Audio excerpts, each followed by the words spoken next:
갈라디아서 2장 16절. 사람이 의롭게 되는 것은 율법의 행위로 말미암이 아니요 오직 예수 그리스도를 믿음으로 말미암는 줄 알므로 우리도 그리스도 예수를 믿나니 이는 우리가 율법의 행위로서가 아니고 그리스도를 믿음으로써 의롭다 함을 얻으려 함이라. 율법의 행위로서는 의롭다 함을 얻을 육체가 없느니라. 아멘. 할렐루야. 우리 앞뒤 분들과, 옆에 분들, 앞뒤 분들과 우리 인사할 때 오늘은 이렇게 인사하도록 할게요. 성도님들의 자녀는 안녕하세요 하고 인사하도록 합니다. 성도님들의 자녀는 안녕하세요. 요즘 우리 주위에 있는 10대, 20대 청년들을 보면 일반 상식으로는 이해가 안 되는 분들을 아마 여러분들 많이 볼 거예요. 왜냐면 여러분들이 10대, 20대 보셨을 때 삶의 모습과 요즘 10대, 20대 친구들의 삶의 모습을 보면 우리들이 너무나 이해 안 되는 부분들이 많이 있을 겁니다. 그러기에 우리 어떻게 보면 우리 어른들이 이 10대, 20대 청소년, 청년들을 더 돕고 또 더 많이 신경 써야 할 시대가 지금 시대인 것 같아요. 왜냐하면 이해가 안 되니까 더 신경 써야 되고 이해가 안 되니까 더 모아야겠죠. 요즘 이렇게 길에 나가보면 특히나 저녁 늦은 시간에 젊은이들이 많이 모인다는 그런 장소에 이렇게 나가보면 정말 젊은이들, 우리 학생들의 모습을 많이 보게 돼요. 자정이 넘어서 가면요, 한 10대 후반, 20대 초반인 애들이 수레칠에 길거리에 쓰여져 있는 애들도 있고 별의별 친구들을 많이 봐요. 그리고 어른들이 할아버지가 지나가든 자기보다 아버지 되는 사람들이 지나가든 상관없어요. 담배 피고 있다가 그냥 뻑뻑 뿜어대고 어떻게 보면 우리가 생각하는 상식하고는 좀 다른 모습의 삶을 살아가죠. 근데 왜 그런가 보면 우리 젊은 친구들은 딱 정해져 있어요. 나한테 손해만 안 대면 돼. 그리고 나한테 내가 좀 이득되고 나만 편하면 다른 사람 모습, 다른 사람은 내 주위에 있는 사람을 인식하지 않아도 돼 라는 사고를 갖고 살아가는 모습 속에 그런 모습을 많이 보게 되는 것 같아요. 근데 이런 우리의 자녀들, 우리 학생들, 젊은이들의 모습을 보면서 과연 우리는 우리의 자녀들을 어떻게 키워야 될까 한번 생각해 볼 필요가 있다라는 거죠. 그리고 요즘에 이제 젊은 친구들 보면은요, 결혼을 안 하려고 한다고 그래요. 근데 이 결혼을 왜 안 하려고 하나? 그랬더니 가장 큰 이유가 뭐예요? 자녀를 낳기 싫어서 안 한 거예요. 자녀. 그리고 결혼을 하긴 해도 자녀는 안 낳겠다라고 이야기를 한다라고 그러더라고요. 왜 결혼도 안 하고 결혼을 해도 자녀를 안 낳나? 이렇게 물어봤더니 다 같이 얘기하는 게 자녀에 대해서 뭘 하기 싫어서요? 신경 쓰기 싫다는 거야. 그리고 자녀를 낳으면 신경 쓸 것도 너무 많고 그 다음에 애를 키우는 동안 본인들의 여가 그런 것들은 없고 오로지 애를 키우는데 다 온 힘을 써야 되고 힘들기 때문에 그래서 낳기 싫다라는 거죠. 근데 그만큼 우리가 어른들이 아니면 부모 세대들이 자녀에 대해서는 큰 신경을 쓸 수밖에 없고 내가 낳은 자녀에 대해서 바른 교육을 해야 된다라는 생각은 누구나가 다 갖고 있다라는 거예요. 어떻게 보면 자녀는요 어리다고 해서 걱정이 되는 거고 어른이 됐다고 해서 걱정이 안 되냐? 그렇지 않아요. 그죠? 우리 부모님들 보면 아이가 어리거나 어른이거 되거나 출가를 했거나 출가를 하지 않았거나 다 걱정거리 아니에요. 걱정거리예요. 그래서 우리 유빈이 유치원처럼 유치원 다니는 학부모들은 한결같이 뭐라고 이야기를 해요? 우리 애들이 초등학교만 갔으면 내가 원이 없겠다라고 이야기를 한대요. 근데 막상 초등학교 보내는 엄마들은 어떻게 해요? 우리 애가 고등학생만 되면 원이 없겠다. 그러죠. 또 고등학교에 수험생을 두는 어머니들은 뭐예요? 대학만 가면 아니면 청년만 돼도 내가 걱정거리 없겠지. 근데 청년을 둔 어머님들은 뭐라고 해요? 이 녀석들 시집장가만 가면 내가 걱정거리 없겠다. 근데 시집장가 가면은 뭐예요? 걱정거리 없어요? 부모님은요, 아이가 어리거나 출가를 했거나 걱정거리라는 거예요. 어렸을 때는 내 눈에 보이기 때문에 걱정거리고 출가해서 눈에 안 보이면 눈에 안 보여서 걱정거리인 게 자녀라고 해요. 만약 여러분들이 그렇게 걱정이 되니까 자녀를 어떻게 키우고 싶어요? 좀 바르게, 아이들 좀 걱정 안 하게, 내가 신경 좀 안 쓰게 얘네들이 잘 자라주면 좋겠다라는 마음을 아마 다 가지실 거예요. 그리고 만약에 여러분들이 정말 그렇게 우리 자녀를 가르칠 수만 있다면, 그런 방법이 있다라면 어떤 부모님들 간에 그 방법을 취하겠어요, 안 취하겠어요? 취하겠죠. 그렇게 바르게 양육할 수 있는, 좋게 우리의 자녀들이 성장할 수 있는 방법만 있다면 그렇게 키우고 말죠. 그러면 걱정거리 하나도 없이 내가 우리 아이들이 어리든 우리 아이들이 출가했든 걱정거리 없을 거 아니에요. 라는 생각 속에 그 방법을 누구나가 다 찾으려고 할 겁니다. 근데 여러분, 우리의 자녀를요, 여러분과 저는 충분히 자녀답게 키울 수 있다라는 거예요. 많은 부모님들이 자식 자랑할 때 이런 얘기를 꼭 해요. 우리 애들은 여태까지 부모 속썩인 적 한 번도 없어. 우리 애는요, 여태까지 부모에게 걱정 끼친 적이 한 번도 없어요. 라고 자랑하는 부모들을 볼 수 있어요. 근데 이 자랑 속에서는 뭐예요? 자신의 자녀가 바르게 성장했다라는 뜻이 있는 거예요. 우리의 자녀는 바르게 성장해서 부모에게 걱정거리를 안 주고 잘 성장했어요. 라는 의미가 들어있어요. 그럼 여러분이 여러분의 자녀들을 이렇게 바르게만 성장시킬 수 있으면 얼마나 좋겠어요. 그러면 우리의 자녀에 대해 걱정도 안 하게 되죠. 근데 우리의 자녀들을 보면은 여러분, 바르게 성장시키는 것이 그렇게 쉽지 않음을 볼 수 있어요. 왜냐면 우리의 자녀들이 다 똑같은 환경 속에서 자라요. 똑같은 부분의 환경 속에서 자라는 것도 있지만 완전 다른 부분에서도 자라요. 우리 학생들 보면 덩치는 비슷하고 키는 비슷하고 여러 가지 육체적인 모습은 비슷할지는 모르지만 또 다른 자연 환경, 아니면 또 다른 가정 환경, 또 다른 사회 환경 속에서 서로 다른 곳에서 우리의 자녀들이 성장하고 있다라는 거죠. 그러니까 서로 다른 자연 환경 속에서 자라서 이 친구들이 어른이 되니까 다 똑같은 어른이 아닌 또 서로 다른 어른들로 성장하는 거죠. 어떤 어른은 정말 바르고 정상적인 어른으로 성장한 친구들도 있지만 어떤 어른은 정말 사회의 악이 되는 경우도 있고 어떤 어른들은 정말 성인 아이처럼 모자란 어른들도 있다라는 거예요. 그 차이가 뭐냐면 바르게 성장했냐, 바르게 양육받았냐의 차이가 많이 있다라는 거예요. 여러분들이 아시다시피 저는 목회자 가정에서 자랐어요.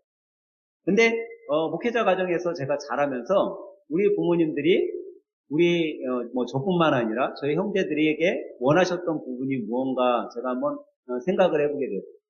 그 부분이 뭐였냐면 우리 아이들은 그래도 좀 성경을 많이 읽고 또 성경에 대해 좀 많이 알았으면 했었던 것 같아요. 그래서 그것 중에 하나의 합리적인 교육 방법으로 선택한 것이 가정예배라는 것을 부모님들이 선택한 것 같아요. 그래서 그 가정예배를 통해서 어떻게 보면 성경에 대해서도 좀 많이 알게 하려고 하고 또 가정예배를 통해서 하나님 앞에 기도하는 것도 가르치려고 하는 합리적인 방법을 선택을 하셨던 것 같아요. 근데 이 합리적인 선택, 이게 목회자 가정이라서 꼭 그랬었던 것만은 아닌 것 같아요. 당시 80년대 초반에 우리나라의 많은 크리스찬 가정들이 가정예배를 다 드렸어요. 근데 이 합리적인 방법으로 선택했지만 우리 형님이나 우리 누나하고는 제가 생각이 달랐을지 모르지만 저는 당시 가정예배가 너무 싫었어요. 목회자 가정에서 태어난 것 자체가 싫은 거예요. 크리스찬 가정이라는 게 싫은 거예요. 왜? 가정예배를 보통 짧으면 30분, 길면 1시간이 넘어가. 그리고 가정예배 안 드리면 학교도 안 보내고. 그러니까 이게 가정예배가 합리적인 어떤 예수님을 만나고 성경을 알게 하고 예수님의 말씀을 배우게 하는 그런 방법으로 부모님은 선택했을지 모르지만 그 학창서를 보내는 10대인 저에게는 너무나 싫었던 거예요. 그때 저는 막 그랬어요. 내가 나중에 어른이 돼서 가정을 꾸리면 우리 집에는 가정예배를 없애버려야지. 혹시 가정예배를 정말 드리려면 가정예배 아침에 드리지 말고 밤 늦게 그때 드려야지. 또 가정예배를 드려도 절대 10분 이상은 넘기지 말아야지 하는 생각을 제가 10대 때 했었어요. 근데 제가 이제 어른이 되고 그러면서 그런 생각이 드는 거죠. 왜 우리 부모님이 그런 합리적인 선택을 하셨을까? 내 마음에는 안 드는 막 30분, 1시간이 넘어가는 그런 가정 예배를 왜 드리게 했을까? 생각해 봤더니요, 다른 것이 아니라 그거였던 거예요. 우리의 자녀들이 주님 안에서 살아가는 그 끈을 항상 연결해 놓고 싶었었던 것 같아요. 만약에 예배의 시간이 끊어지고 기도의 시간이 끊어지고 하나님의 말씀을 보는 시간이 끊어지는 순간 10대인 우리들은요, 아주 쉽게 주님과의 관계가 단절되는 거예요. 아주 쉽게 교회를 떠나게 되는 거죠. 근데 그 끈을 놓지 않게 해주기 위한 가장 좋은 방법을 선택하셨던 거죠. 선택은 좋았는데 시간이 문제였었던 거야, 저한테는. 너무 긴 시간. 때로는 뭐 아침에 가정 예배를 드렸어요. 근데 밤에 또 드리는 거야, 가정 예배를. 근데 밤에 10대 때는 어때요? 졸음이 막 쏟아졌어, 그때는. 눈이 막 쏟아지는데, 예배 드리다가 졸면은 바로 그냥 꿀밤이 날라오고. 근데 우리가 한번 그런 생각을 해야 된다라는 거죠. 여러분들이 아무리 10대인 자녀들에게 어떤 설명, 좋은 것, 이런 것으로 이야기를 했을 때 얘네들이 이해를 할까요? 못할까요? 절대 못해요. 제가 대학원 다닐 때요, 제가 대학원 다닐 때 신앙이 막 불붙었어. 너무 불붙어갖고 막 청소년 사역을 하는데 얘네들한테 그랬어요. 너희들 예수님을 만나면 변화가 돼. 그러니까 예수님을 만나기 위해서 너네들 신앙 성적도 열심히 있고 하나님 앞에 막 부르짖고 기도하고 매달리고 그래야지 하나님 만날 수 있다. 막 그렇게 열정을 갖고 애들한테 설교하고 애들을 인도했어요. 근데 지금 돌아보면요. 그때 제가 아무리 열정적으로 애들한테 설명하고 야 너희들 이 책 좋은 책이니까 읽어봐. 매일 교회에 오라고 해서 같이 기도하고 그런데요. 저는 그렇게 열심히 했지만 그걸로 인해서 변화되는 애들은요. 단 1%도 없어요. 그건 뭐예요? 나는 열심을 가지고 했지만 아이들에게는 어떤 이해도 어떤 변화도 주지 못하는 교육을 하고 있었던 거죠. 때로는 여러분들이 우리 아이들의 삶을 좀 바꾸고 싶어서 억압을 하거나 무서움을 또는 강요를 할 때도 있을 거예요. 근데 여러분 강요나 억압과 무서움을 통해서 여러분의 자녀를 변화시킬 것 같아요? 절대 변화시킬 수 없어요. 바꿀 수도 없고요. 바뀌지도 않아요. 오히려 아이들이 뭐 만들어요? 눈치만 보는 거예요. 눈치.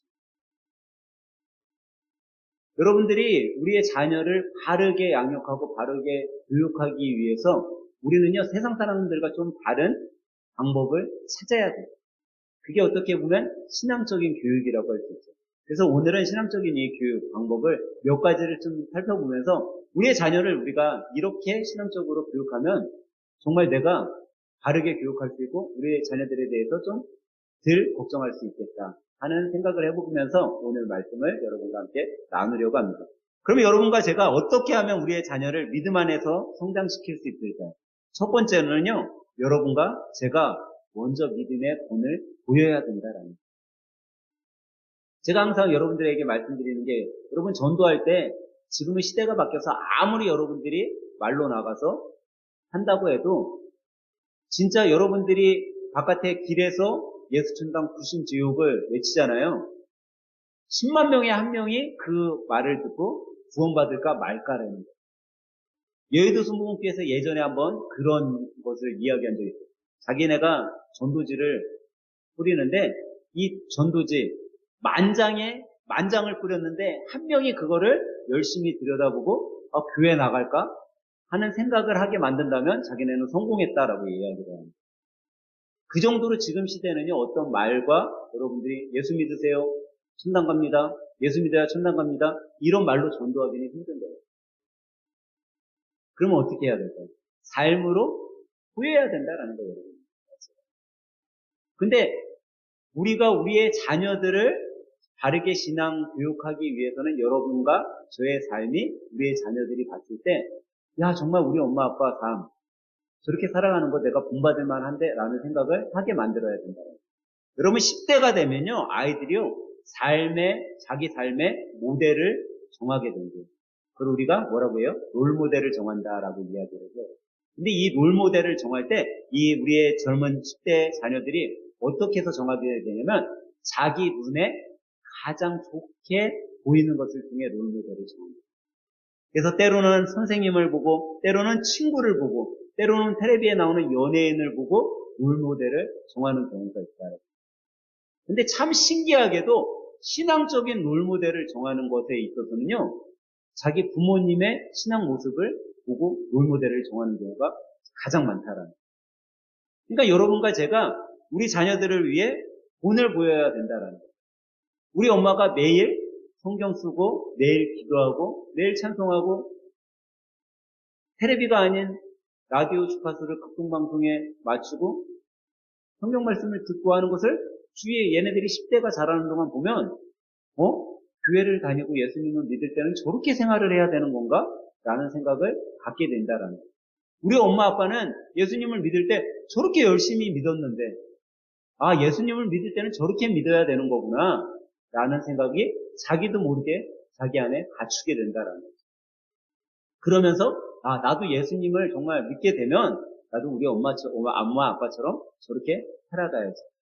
그러는 가운데 자기들의 삶의 롤 모델을 부모님을 주게 되는 경우가 많습니다. 우리 엄마 아빠는 부자는 아니야. 우리 엄마 아빠는 높은 지위에 있는 사람은 아니지만 우리 엄마 아빠는 정말 정직하게 살고 열심히 살고 부지런하고 성실했어. 나도 그런 어른이 돼야지 하며 롤 모델을 정하게 된다라는 거예요.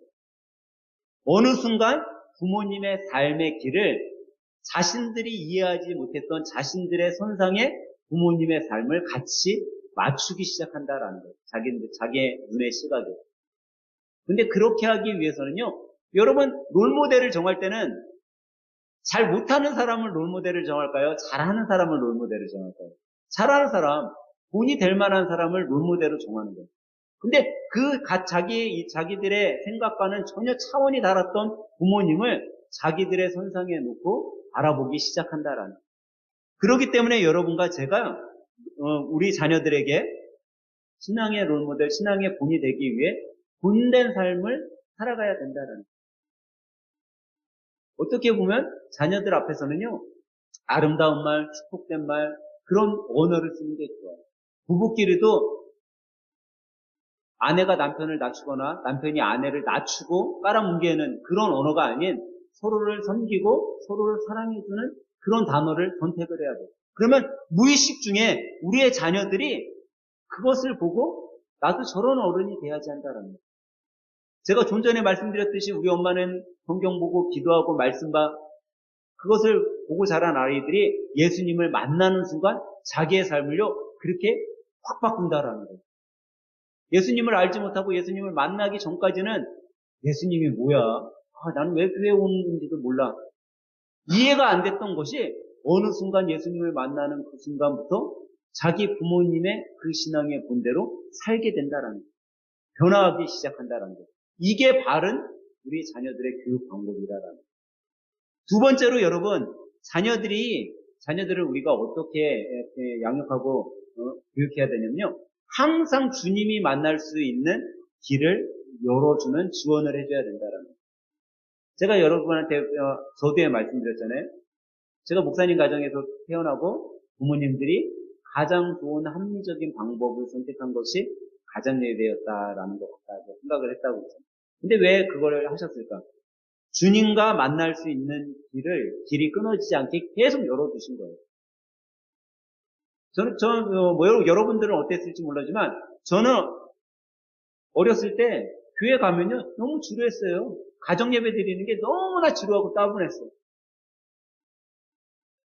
성경을 돌아가면서 읽으니까 당연히 내 차례가 되면 그냥 읽었을 뿐이에요. 어떤 이해도 되지 않았고 이해하고 싶지도 않았어요.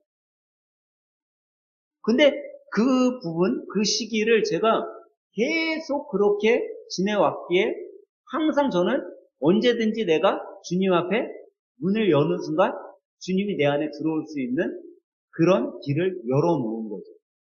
근데 제가 만약 가정 예배도 안 드리고 예배도 뭐 교회도 안 나가고 그런 가정에서 태어나고 그런 방법, 그런 문이 열려 있지 않았다면 저는 아마 예수님을 만나는 데 있어서 아주 큰 어려움이 있겠어요. 그렇다고 해서 뭐 요즘 뭐 젊은 학생들이 저처럼 뭐 학창 시절 때 다 예수님 만나기 힘들고 예수님을 경험하기 힘들고 그렇다는 얘기가 아니에요. 우리 학생들 중에는 정말 신앙이 좋은 친구들도 있어요. 내가 10대 때 만나지 못했던 그 예수님을 초등학생들이 만나는 경우들도 있어요. 그렇게 신앙심 좋은 친구들도 있지만 여러분 우리 자녀들을 볼 때요. 그렇지 않은 친구들이 점점 더 많잖아요. 그러면 이 친구들을 바르게 양육하고 바르게 교육하기 위해서 주님을 만나게 하기 위해서 여러분과 제가 할 수 있는 일은 항상 문을 열어두는 수밖에 없는 거예요. 얘네들이 언제든지. 제가 여러분들께 확신 있게 얘기할 수 있는 이유는요. 우리 자녀들이 예수님 만났으면 좋겠잖아요, 여러분. 근데 여러분들이 예수님 만났을 때 한번 그때를 한번 생각해 보세요. 과연 나는 언제 예수님을 만났을까? 저는요, 여러분들께 확신하게 얘기할 수 있는 건 제가 예수님을 찾으니까 예수님이 나를 만나주시더라고요. 내가 예수님을 찾지 않았을 때 내가 성경도 이해 안 돼. 나 예수님 안 만날 거야. 예수님에 대한 이해도 안 돼. 라고 했을 때는 예수님이 나를 만나주시지 않으셔요. 근데 내가 예수님을 너무 만나고 싶어하고 내가 예수님을 만나야겠다라는 그 고백을 내가 입술로 했을 때 예수님이 나한테 확 들어오더라고요. 근데 우리의 자녀들도 똑같다라는 거예요. 얘네들이 예수님을 만나고 싶다라는 고백을 하는 순간 예수님이 그 문을 열고 들어가 주시는 거예요. 왜? 이제 예수님을 만나고 싶다고 자기가 마음의 문을 여니까 그곳에 들어오는 거죠. 근데 이게 쉽냐라는 거예요. 이 마음의 문을 열게 하는 게 쉽냐라는 거예요. 그러기 위해서 우리의 자녀들이 항상 마음 문을 열 수 있게 우리가 지원해 줘야 되는 거예요. 여러분들이 지원해 줘야 되는 거예요. 우리 교회 집사님 가정 중에 집사님 중에 그렇게 얘기하는 게 있어요. 목사님, 얘네들 교회에서 무슨 일 있으면요 그냥 데려다 쓰세요. 집에 있어봤자 뭐만 해요? 스마트폰만 하고 게임만 하는데 그래도 교회 가면 일도 하고 그러면서 저한테 그러더라고요. 목사님 뭐 저녁값은 많이 나가겠지만 데려다 쓰세요. 그래요. 근데 여러분 그렇게 자녀를 교회에 보내주고 교회에서 봉사하게 하고 뭐 이렇게 하는 게 아이들이 예수님이 만날 수 있는 그 끈을 항상 열어주게 여러분들이 지원해 주는 거예요. 여러분 예수님은요 그냥 만나지는 게 아니에요. 내가 마음문을 열 때. 내가 마음문을 열 때 어떨 때요? 내가 교회를 열심히 하다 보니까 마음문이 열렸어. 내가 믿겨지지 않았던 예수님? 그 예수님 나도 만나볼까? 라는 생각이 드는 순간 마음문을 연 거예요. 근데 그게 언제 열리냐는 거예요. 내가 주님의 일을 할 때. 내가 주님의 말씀을 볼 때.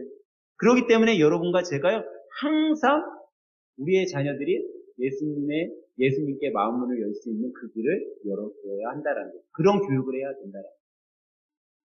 그러면 세 번째로 여러분과 제가 어떻게 교육해야지, 어떻게 교육하고 어떻게 양육해야지 우리의 자녀들이 바르게 성장할까? 세 번째로 부모된 여러분과 제가 먼저 청소년 사역을 해야 된다라는 거예요. 봉사해야 된다라는 거예요. 우리 교회는 규모가 좀 작아서 많은 프로그램들이 없어요. 근데 우리 교회가 작지만 그래도 잘하고 그래도 열심히 하고 있는 사역이 주일학교 사역이에요. 근데 이 주일학교 사역 속에 뭐 전담 사역자분이 있으면 너무나도 좋겠죠. 근데 작은 교회의 장점이 뭐예요? 전 교인이 사역자가 돼야 하는 거예요. 우리 학생들은 그렇게 생각할 거예요. 목사님이니까 저렇게 살아야 되고 저렇게 행동해야지. 근데 여러분과 제가 전혀 다르지 않아요. 저도 노는 거 너무 좋아해요. 저도 쉬고 싶고, 저도 먹는 거 좋아하고, 저도 취미 생활하는 거 좋아해요. 근데 왜 목회자로서의 사역을 감당하고 살아갈까요? 그렇게 할 수 있는 이유가 뭘까요? 그것은 절제하는 거예요. 너무 놀고 싶고, 너무 쉬고 싶고, 너무 즐기고 싶지만, 그것을 절제할 때 더 아름다운 것이 나에게 주어질 걸 아니까 내 삶을 절제하는 거죠. 근데 여러분들이 그런 모습을 우리의 자녀들에게 보여주는 거예요. 엄마도 일주일 동안 열심히 직장에 나가서 사업장에 나가서 일하고 왔는데 토요일날 교회 와서 봉사하고 주일날 교회 와서 봉사하고 이래. 우리 아이들이 봤을 때, 우리 엄마도 쉬고 싶을 텐데 왜 저럴까? 근데 우리 엄마가 뭐를 해요? 교회 와서 주일학교 선생으로 교사로 봉사하고 사역하고 교회를 쓸고 닦고 청소하고 그런 모습을 보여주잖아요. 얘네들도 무의식 가운데 야, 봉사? 애들을 가르치고 교회를 섬기고 저것을 해야 되는 거구나. 당연한 것으로 그냥 생각하는 거예요. 당연한 거. 우리 다빈 선생님이 요 파워포인트 이렇게 하잖아요.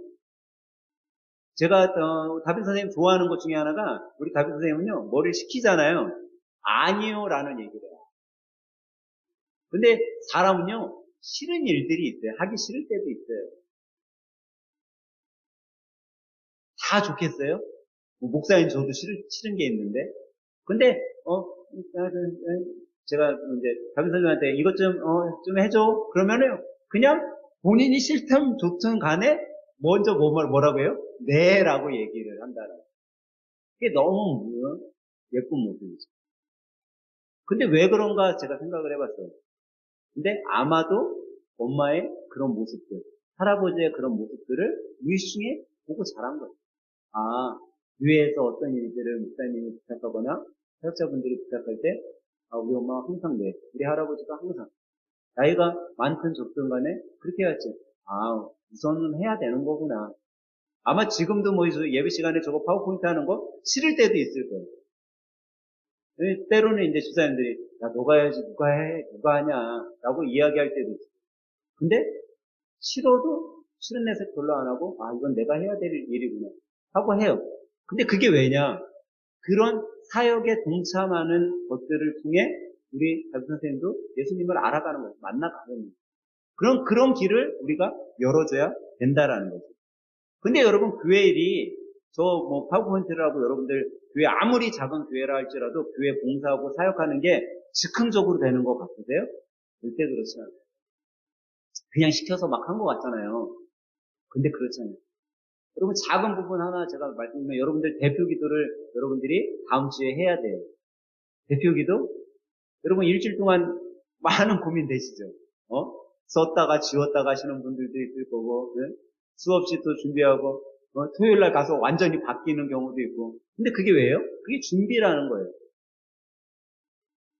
단 1, 2분 동안 나와서 대표 기도 하나 하는 거를 하는데도 수없이 수정하고 준비하고 고민하고 기도하고 이렇게 올라와서 기도하는 거예요. 그러니까 어떻게 보면 교회 봉사 사역은요 준비가 없이 이루어지는 건 없어요. 근데 여러분들이 그런 청소년 사역에 동참하고 봉사하고 함께하고 교회 일을 하는 순간 우리의 자녀들이 그 모습을 보고 바르게 양육된다라는 거예요. 그래서 작은 교회에서 자란 우리 친구들이 많이 다른 뭐 큰 교회나 아니면 다른 세상적으로 자란 친구들에 비해 바르게 성장하는 이유가 그런 거예요. 제가 어저께 우리 호정이하고 정원이하고 호건이하고 데리고선 교회 일을 좀 했어요. 근데 우리는 이제 청년들이 없기 때문에 우리 정원이까지도 청년 일을 해. 얘네들이. 근데 우리 학생들하고 제가 일을 할 때 참 감사한 건 뭐냐면요. 얘네들은요 아무리 힘들어도요 짜증을 안 내요. 되게 힘들어도 끝장을 보는 성격이 있어요. 근데 어른들은요 어떻게 하냐면요 좀 힘들면은 차라리 쉬어요. 조금 쉬었다가 다시 일을 해. 그게 더 어떻게 보면 일의 효율도 좋고 더 빨라요. 근데 우리 호건이하고 정원이는요 호정이는 제가 야 막 구슬땀이 막 흐르게 우리 5분만 쉬자. 그럼 뭐라고 하셨어요? 목사님 빨리 끝내는 게 더 좋아요. 근데 어저께 이제 흙을 이제 1층서부터 4층 우리 옥상으로 올리는 일이 흙은 올리는 게 힘들거든요. 근데 내가 쟤네들이 하는 거 보고선 야 오늘 보면 팔에 다 알배겼다고 하겠다. 힘들게 했으니까 알배겼을 거야. 근데 쟤네들이 오늘 아침에 태우러 갔는데 멀쩡해. 그러더니 오늘 목사님 오늘 교회 가고 또 할 일 있어요? 그러더라고요. 흙을 좀 담을까 그랬더니 오늘 끝내면 좋지요. 이러고 난 힘들어 죽겠는데.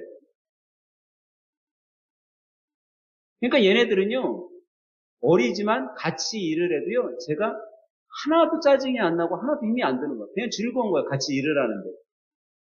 때론 뭐 사고를 치고 힘들게 하는 경우도 있지만 그걸로 인해서 제가 스트레스 받는 그런 힘듦이 아니라 그냥 즐거운 가운데, 그냥 육체적 힘듦이죠, 그냥. 즐거운 가운데 얘네들하고 일을 하고 있어요. 그래서 어저께, 원래는 어제 점심에 우리 박진영 목사님이 애들이 이쁘니까 홍닭을 튀겨준다고 그랬어요. 그래서 제가 이제 물어봤어요. 너네 홍닭 먹을래? 원래 약속은 이제 돈가스로 약속을 해놨었어가지고 돈가스를 먹을래? 그랬더니 진용 집사님이 잘 일어나시고 그러면은 홍닭을 먹을까요? 했었어요. 근데 이제 흙을 가지러 가는 동안 좀 마음이 바뀌었어. 왕돈가스를 좀 먹고 싶은 마음이. 그래갖고 어저께 점심에 왕돈가스를 먹으러 갔어요. 그 실컷 먹고 나서 제가 호중이한테 그거 물었어요. 호중아, 제가 한 판 더 시켜줄게. 먹어. 그랬더니 뭐라고요? 목사님 못 먹어요. 아니야, 내가 너 이뻐서 그러니까 한 판 더 먹어. 괜찮아. 한 판 더 먹어. 그랬더니 안 된대. 왜 그런가 봤더니요. 배가 어때요? 이미 부를 대로 부른 거야. 더 이상 못 들어가겠는 거야. 그런데도 이뻐 보이니까요. 하나라도 더 주고 싶고 하나라도 더 챙겨주고 싶은 거예요. 그래서 그래? 그러면은 돈가스는 그만 먹고 음료수 무한 리필이니까 음료수 먹어라. 그랬더니 음료수를 한 컵 더 먹더라고요. 제 마음속에 그런 생각이 들었어요. 일을 다 끝나고 우리 애들을 보면서 야, 나도 저렇게 얘네들이 교회에 비록 어리지만 저렇게 열심히 하는데 저렇게 이쁜데 우리 하나님이라면 어떻게 생각하실까? 그럼 우리 하나님이 아이들은요 여러분과 제가 키우는 게 아니에요. 주님께서 키워주시는 거예요. 우리는 잠깐 얘네들을 맡고 있을 뿐이에요. 그럼 하나님이 우리의 자녀들을 어떻게 키우겠냐라는 거예요. 바르게 양육시킬 수밖에 없죠. 그렇기 때문에 여러분과 저는요 교회 사역과 봉사하는 일, 헌신하는 일에 부모인 나도 열심히 하는 모습에 우리의 자녀들을 양육해요. 그러면 우리의 자녀들이 그걸 보고 배워요. 네 번째로 여러분과 제가 어떻게 우리들의 자녀를 바르게 교육하냐면요. 무력과 강압과 압박으로 하지 말아요. 여러분, 우리는요, 우리의 자녀들에게 격려를 해줘야 돼요. 때론 애들을 보면요, 정말 말 안 들으면 뭐예요? 뇌를 들게 돼요. 정말 이것들이 말 안 들으면 막 입에서 뭐가 나와요? 쌍욕이 나와요. 근데 우리 그리스도의 부모님들은요, 그 강압과 억압에서 빨리 나오셔야 돼요. 여러분, 매들고 쌍욕하고 그러면 아이들이요, 금방 반응해요. 잘 변화된 것 같아. 근데 여러분, 애들이 바뀌는 줄 아세요? 절대 안 바뀌어요. 여러분들이, 우리 종교 요즘에는 시대가 많이 바뀌어서 집에 CCTV를 다 달아놔서 핸드폰으로 애들 볼 수 있잖아요. 근데 애들이 학교 갔다 와갖고 숙제는 안 하고 게임만 입장하고 있어. 엄마가 밤늦게 들어갈 때까지 게임을 하고 있어요. 그러면 어때요? 이게 막 올라오죠. 그래갖고 집에 들어가자마자 매들고 다 두들겨 잡았어요. 그랬더니 바로 들어가서 뭐예요? 공부하고 숙제해요. 근데 얘네들이 그 다음날 그렇게 갔다 와서 또 공부하고 숙제할까요? 아니에요. 오히려 더 엄마가 안 보이는 CCTV 사각지대에 가서 게임을 해요. 그거는 아이들을 변화시킨 게 아니라 아이들의 눈치만 빠삭하게 만듭니다. 어떻게 하면 숨을 수 있을까? 아이들에게 오히려 더 나쁜 모습을 가르치고 됩니다. 오히려 여러분과 저는요, 우리의 자녀들이 스스로 긍정적인 생각, 긍정적인 삶을 살아갈 수 있게 도와줘야 되는 거예요. 왜 엄마, 아빠가 왜 예수님을 믿고 신앙생활을 하고 있는지를 얘네들이 스스로 깨닫게 해줘야 돼요. 왜 엄마, 아빠가 예수님을 믿는 이유가 이런 혜택을 받고 있기 때문에 내가 믿고 있는 거야, 예수님을. 그런 것들을 얘들이 스스로 판단할 수 있게, 스스로 생각할 수 있게 만들어주면요. 너희들이 왜 숙제를 해야 되는지 그것을 스스로 깨닫게 하는 순간요. 엄마, 아빠가 안 쳐다보고 안 강요해도 스스로 한다라는 거예요. 근데 깨닫게 하기는 전에 강압하고 무력을 쓰고 해버리니까 깨달을 생각을 아예 안 하는 거예요. 차단해버리는 거죠. 제가 종종 주일 되면 우리 장로님이 손녀들에게 이렇게 용돈 주는 거를 봐요. 아마 장로님이 용돈을 아이들한테 줄 때는 그런 마음이에요. 얘들을 교회에 오게 만들기 위한 하나의 방법이었을 수 있어요. 근데 장로님이 용돈을 줄 때 항상 우리의 손녀들이 교회 생활을 잘하고 바르게 하고 옳게 하기 때문에 주지는 않아요. 때로는 어느 날은 정말 열불이 날 때도 있을 거야. 그런데도 약속이니까 용돈을 줘요. 근데 아마 그 마음속에 그런 것들이 있을 거예요. 제가 앞전에 말씀드린 얘네들이 교회를 떠나지 않게 하기 위해 주님 품 안에서의 삶을 항상 연결해 놓고 살 수 있는 그런 방법이 얘네들이 스스로 깨우칠 때까지 도와주는 거예요, 말 그대로. 근데 어느 순간 얘네들이 그 깨달음이 되면 용돈이 없어도 어떻게 할까요? 교회에 나오는 거예요. 주님의 일을 하는 거예요. 근데 그 길을 제공해 주기 위한 방법으로 장로님이 용돈을 줬겠죠. 근데 그 속에서 여러분과 제가 깨달아야 될 것은 우리의 자녀는 어떤 강압과 압박과 무서움 이것보다 얘들을 깨닫게 해줄 수 있는 그것이 있을 때 우리의 자녀들이 쉽게 신앙 안에 바르게 성장할 수 있다는 거예요. 다섯 번째로 여러분 우리가 어떻게 해야 되냐면 우리의 자녀들을요 항상 정직하게 살고 있는 것을 칭찬해 줘야 돼요. 이 칭찬이 우리의 자녀들의 삶을 변화시키는 거예요. 제가 앞서도 얘기했지만 여러분 어렸을 때 제가요 성경을 아무리 읽어도 이해가 되지 않았어요. 이해하고 싶지도 않았어요. 가정예배 드리는 거예요. 오히려 내 안에는 화가 있었어요. 아 저거 빨리 끝내야지 내가 학교 가니까. 근데 합리적인 방법은 선택했지만 자녀의 교육은 제대로 못하고 있어요. 근데 오히려 여러분 우리의 자녀들에게 뭐 가정예배를 하고 이해할 수 없는 그런 것들을 아이들에게 강압적으로 하기보다 얘네들이 가정예배를 단 5분을 드리든 단 10분을 드리든 그 자리에 함께 하는 것을요 칭찬해야 되는 거예요. 교회에 와서 얘네들이 예배 안 드리고 스마트폰을 보고 막 있고 그러잖아요. 열불 나죠. 근데 오히려 그냥 와서 앉아있는 것만으로도 칭찬해 줘야 됩니다. 계속 칭찬해 주다 보면요, 아이들이 변하기 시작해요. 근데 이 칭찬에도 어쨌든 상한 선을 정해놔야 되겠죠. 저도 우리 아이들이 예배 시간에, 설교 시간에, 스마트폰 보는 거, 그런 거는 제가 웬만하면 그냥 이해해주고 가만히 놔둬요. 근데 얘네들이 이어폰까지 끼고선 스마트폰 보고 있잖아요? 그거에 대해서는 제가 뭐라고 해요? 여러분, 이어폰까지 끼고선 스마트폰 보면요, 예배에 전혀 참여할 수가 없어요. 왜? 들리는 것도 다른 게 들리죠? 보는 것도 다른 게 보이잖아요. 근데 귀라도 열고 있잖아요. 그러면 보는 거는 스마트폰 보고 있어도 순간순간 하나님이 말씀으로 우리 자녀들에게 들려주세요. 그러면 아이들이 변화돼요. 근데 변화의 길을 다 차단해놓고 예배드리라고 하면은 할 수 없잖아요. 제가 종종 우리 호정이를 칭찬을 하는 이유가 호정이는요 예배드릴 때 맨 앞에 앉아요. 맨 앞에 앉아서 스마트폰도 안 봐. 스마트폰도 안 보고 어쨌든 자기 나름대로 예배에 집중을 하고 그러잖아요. 집중하는 애들은요 한 개라도 더 깨닫게 되는 거예요. 한 개라도 더 들리는 거예요. 그러니까 자기 삶이 조금씩 변하는 거예요. 그러면은 조금씩 변하면은 주위의 분들이 뭐라고 해요? 칭찬을 하게 됩니다. 칭찬을 받은 아이는요 바르게 성장합니다. 여러분들이 여러분들의 자녀들에게 칭찬을 많이 해줘야 돼요. 그리고 아이들은요 다 달라요. 독특해요. 어느 정도 독특한지 아세요? 제가 어저께 우리 호건이한테 그랬어요. 호건아, 너 이따가 만약에 저녁에 집사님 일어나시면 우리 통닭 먹을지도 모르는데 너 통닭 먹을 수 있겠어? 그랬더니 호건이는 그런 거예요. 저는요, 내가 고플 때도 있고 안 고플 때도 있는데 중간이에요. 저는 딱 그런 거예요. 그래서 내가 호정아 너는 어떤데? 저는 항상 배가 고파요. 그래서 정원아 너는 어떤데? 그랬더니 저는 항상 배가 불러요. 세 명이 다 달라 이 녀석들이. 한 녀석은 그냥 보통이고 한 녀석은 항상 배가 고프고 한 녀석은 항상 배가 부르대. 아니 3명 데리고 가는데도 이렇게 차이가 나요. 독특해요 아이들. 그런 아이들을 여러분들이 상대할 때 부모로서 상대할 때 어떻게 상대해야 되냐라는 그 독특함을 인정해주고 칭찬해야 됩니다.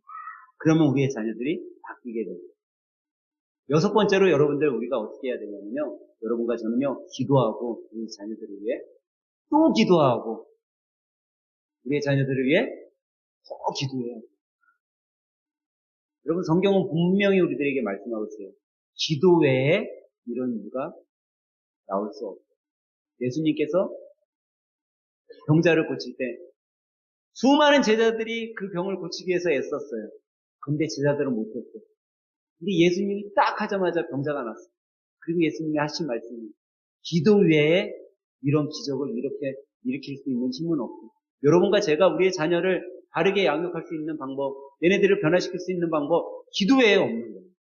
여러분 기도하시길 주님의 이름으로 간절히 축원합니다.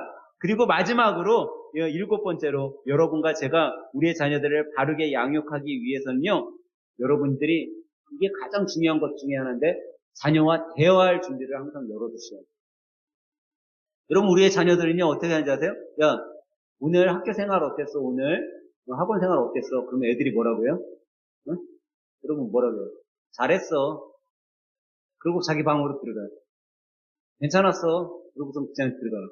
그러면 얘네들이 그 잘했어, 괜찮았어, 정말 잘해서 잘했다고 하는 걸까요?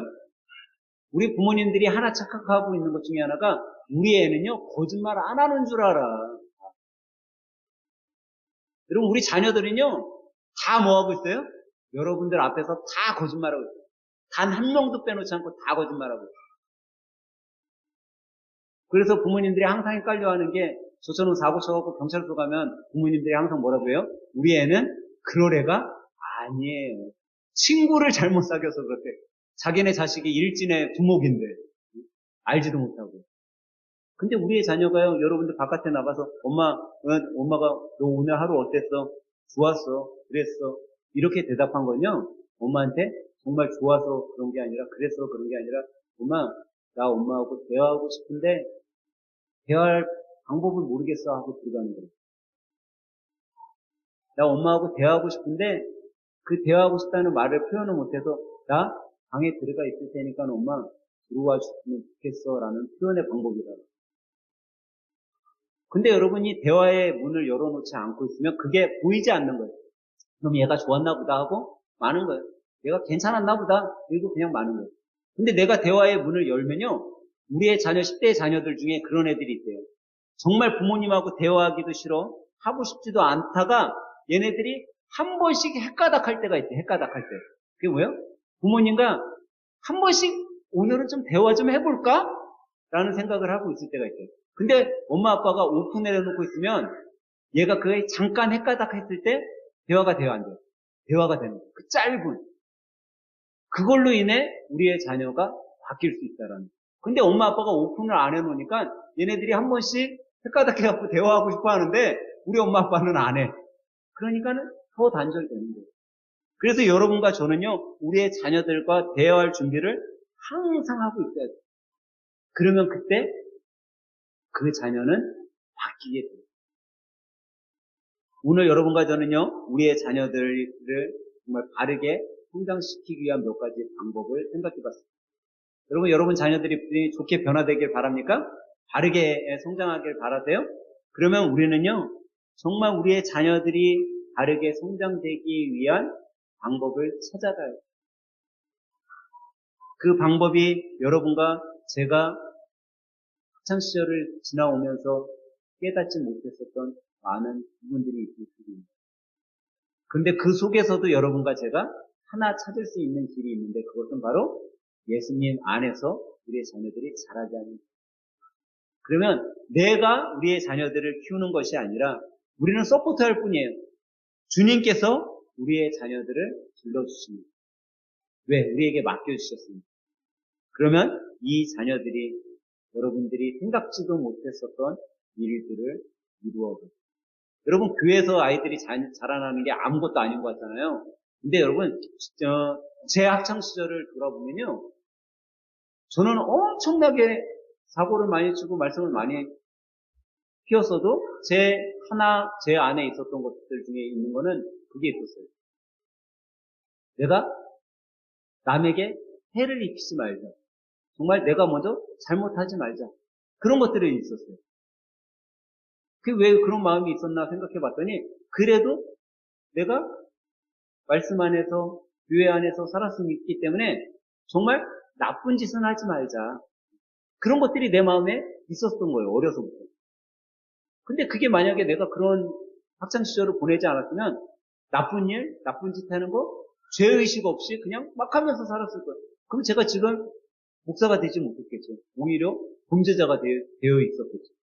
근데 그게 그 환경을 우리의 부모님이, 우리의 어른들이 내가 10대 때 열어놔 줬기 때문에 여러분들이 여러분의 자녀들의 삶의 영역을 그렇게 열어놓는다면 우리의 자녀들도 여러분들이 잘 맡아서 양육했듯이 하나님께서 그들의 손을 잡으셔서 정말 이 믿음의 자녀들이 이 시대에 우리가 생각하지 못했었던 그런 훌륭한 사람으로 성장해서 주위에 있는 사람들을 섬기고 하나님 나라를 위해 쓰임받는 믿음의 자녀들이 될 줄 믿습니다. 그런 자녀들을 양육하는 한 주로 살아가시길 예수님의 이름으로 간절히 축원합니다.